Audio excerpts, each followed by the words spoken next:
భరతవేదముగ నిరతనాట్యముగ కదిలిన పదమిది ఈశా శివని వేదనగా అవని వేదనగా పలికెను పదము పరేశా నీలకంఠరా చాలి పొందరా కరుణతో ననుగనరా నీలకంఠరా శైలమందిరా మొరవిని బదులిడరా నగజా మనోజ జగదీశ్వరా బాలేందు శేఖరా శంకరా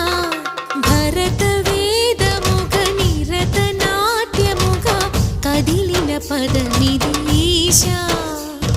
శివని వేదనగా అవని వేదనగా పలికెను పదము